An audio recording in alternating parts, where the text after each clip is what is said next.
$5.4 trillion. That is the market cap of Nvidia today. More than the GDP of Germany, more than the GDP of France and the UK combined. But 3 years ago, Nvidia was worth $300 billion.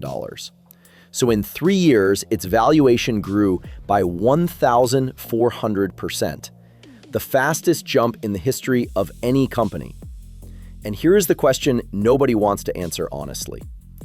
Is this real? Or is this the dot-com bubble all over again? Let's start with the man behind it. Jensen Huang was born in Taiwan in 1963. When he was 10, his parents sent him to America alone. There was a miscommunication. Instead of an elite academy, he ended up in a Kentucky boarding school that functioned more like a juvenile detention facility. At 15, he was washing dishes and bussing tables at Denny's. That same Denny's chain is where he later held the first planning meetings for Nvidia. He co-founded the company in 1993 with $40,000. When the stock hit $100 per share, he tattooed the Nvidia logo on his left shoulder. He has said he probably won't get another one. Today, his net worth is $118 billion. The former dishwasher from Denny's is the 10th richest person on Earth. You genuinely cannot make this story up. So what does Nvidia actually sell?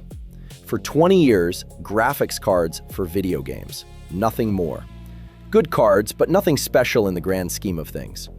Then something unexpected happened. Researchers discovered that the same chip architecture that renders game graphics turns out to be extraordinarily well-suited for training artificial intelligence. The reason is simple.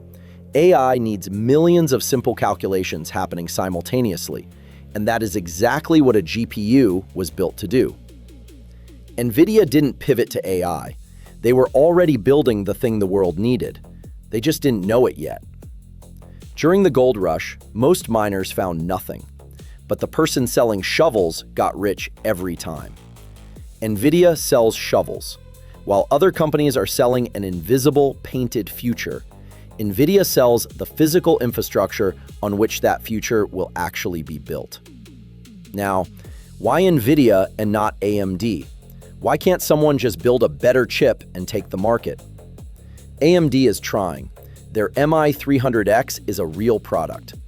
Meta just announced plans to deploy AMD GPUs at 6 gigawatt scale. That is not nothing. But here is the problem. In 2006, Nvidia launched a free software tool called CUDA. It let developers write code optimized specifically for GPU processing. Almost nobody noticed at the time.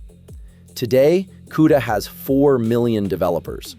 Every major AI model in the world was trained on CUDA. ChatGPT, Gemini, every cloud provider.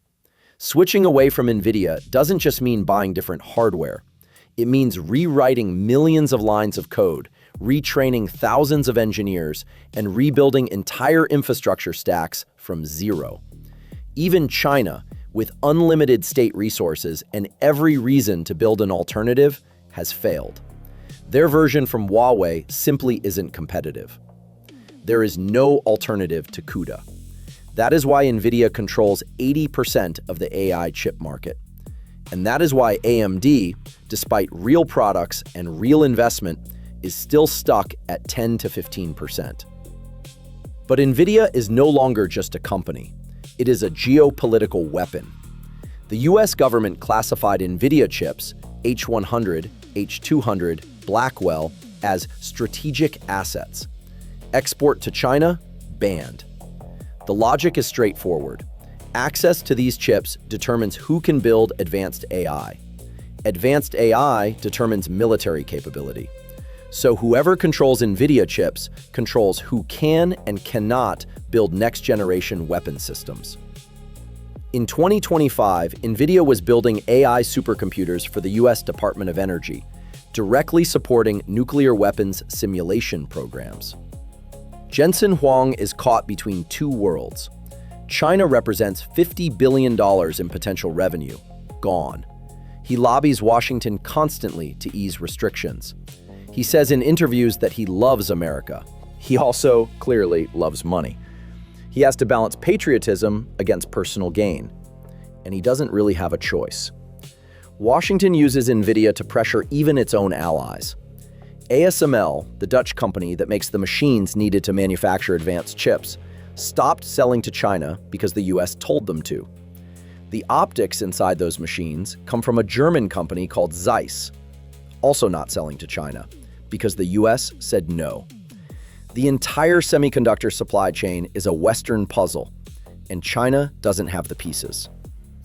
When Trump visited the Middle East, he agreed to sell 500,000 of Nvidia's most advanced chips to the UAE, with conditions.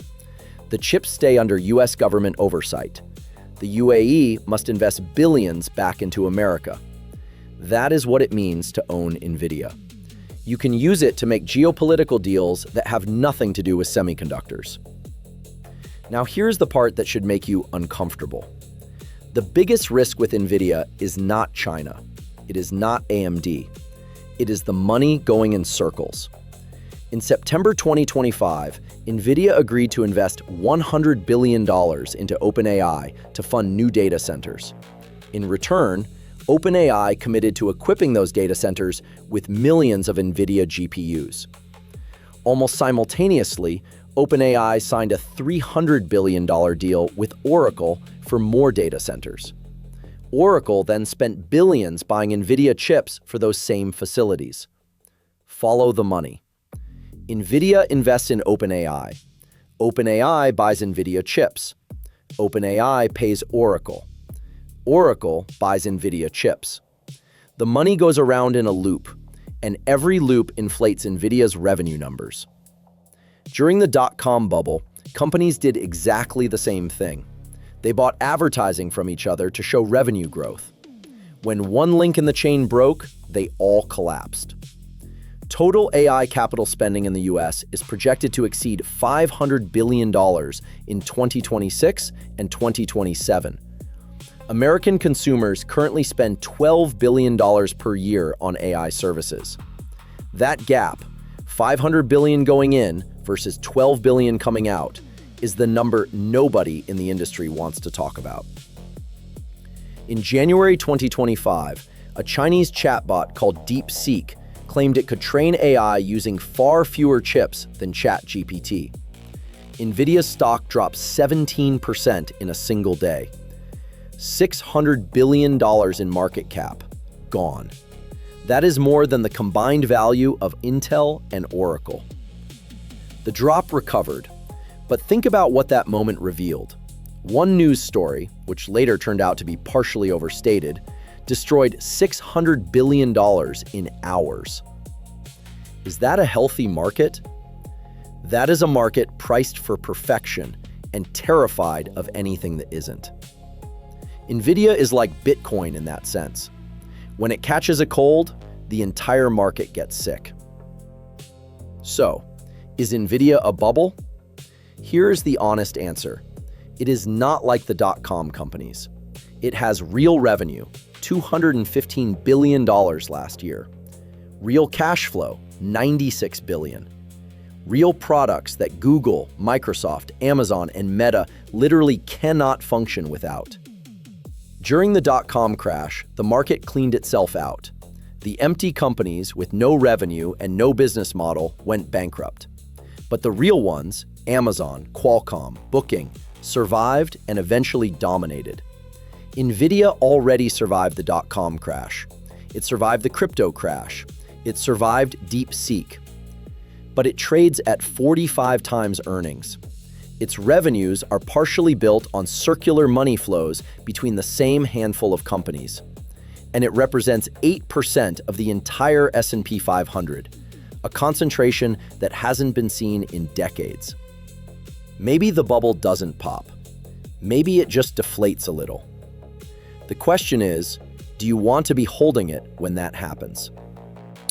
If you enjoyed this, hit like, subscribe, and ring the bell. See you in the next one.